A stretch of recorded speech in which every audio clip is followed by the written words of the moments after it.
વલસાડની તિથલ ગ્રામ પંચાયતમાં WhatsApp chatbot સેવાનો શુભારંભ. જાણો તેના ફાયદા.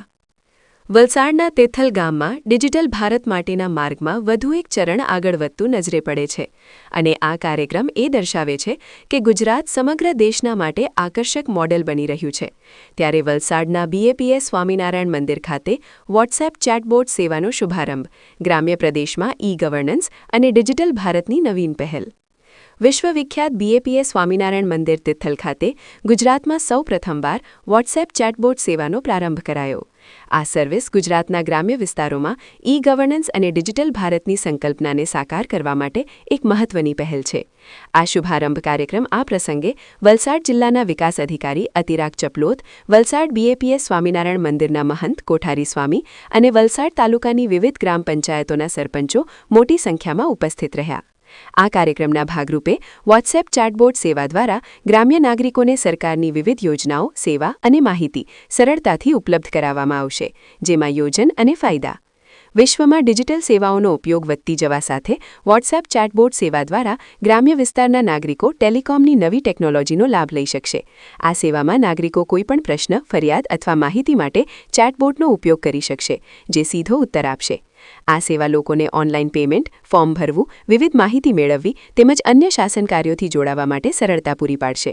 વોટ્સએપના માધ્યમથી આપવામાં આવતી આ માહિતી ઓછા સમયના વધુ લોકો સુધી પહોંચશે, જેના પરિણામે સરકારની વિવિધ યોજના અને સેવાઓમાં સુધારા આવી શકે છે.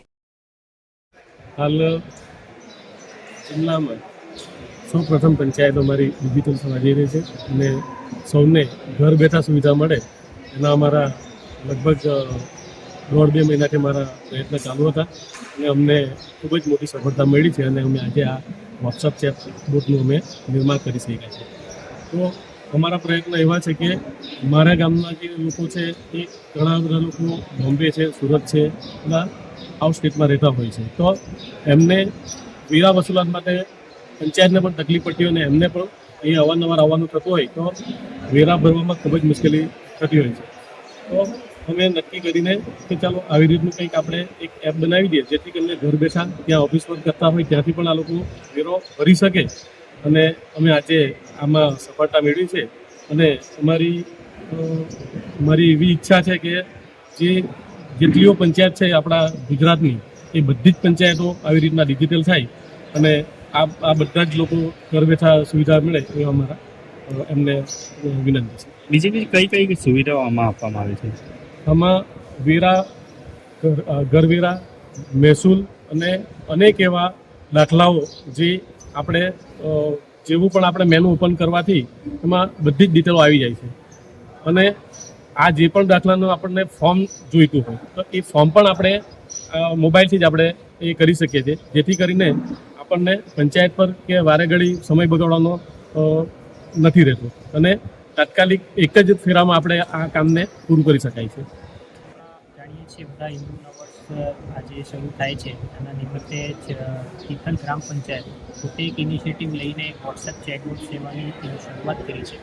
આ વોટ્સએપ ચેટબોટમાં ગ્રામ પંચાયતને લગતી મહત્તમ જે બાબતો છે જેમાં વેરા વસૂલાતની બાબત છે, કોઈને ઘર બેસે વેરા ભરવાનું છે, પંચાયત સરકારી કઈ યોજનામાં કયા ડોક્યુમેન્ટ રિક્વાયરમેન્ટ છે, કયા ફોર્મ રિક્વાયરમેન્ટ છે એ જાણવાનું છે.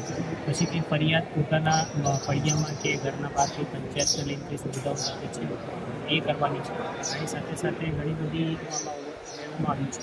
આનો મુખ્ય હેતુ એ જ છે કે લોકોનો સમય, એફર્ટ જે છે એ બચે અને સમય બચે બધાનું, પંચાયતનું પણ અને લોકોનું પણ. અને જેટલી વસ્તુ ડિજિટલ થઈ જાય તો આપણે આ ટેકનોલોજીના પ્રયોગના માધ્યમથી ગ્રામ પંચાયતની સુવિધાઓ સારી રીતે બધાને ઘર સુધી પહોંચાડી શકીએ અને જે ગામમાં ના રહેતા હોય એવા તિથલ ગ્રામ પંચાયતમાં કેમ કે ઘણા બધા લોકો મુંબઈ કે બહાર રહે છે તો અહીંયા વારંવાર કંઈ પૂછા કરવાની કે આવવાની જરૂર નથી. જે જ્યાં હોય ત્યાંથી જે પોતાનું વેરો ભરી શકે, ત્યાંથી જે ગ્રામ પંચાયતમાં કંઈ ફરિયાદ કરવાની છે કરી શકે, ત્યાંથી જ જે સેવાઓ મેળવવાની છે એના વિશે જાણી શકીએ. એના ભાગરૂપે અહીંયા એક લોન્ચિંગનો પ્રોગ્રામ કરવામાં આવેલો હતો.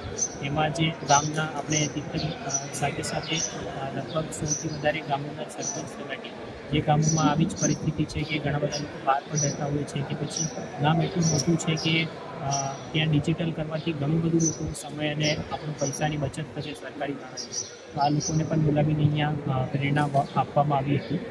આવી રીતે આ પ્રોગ્રામ આજે પૂરો કર્યો.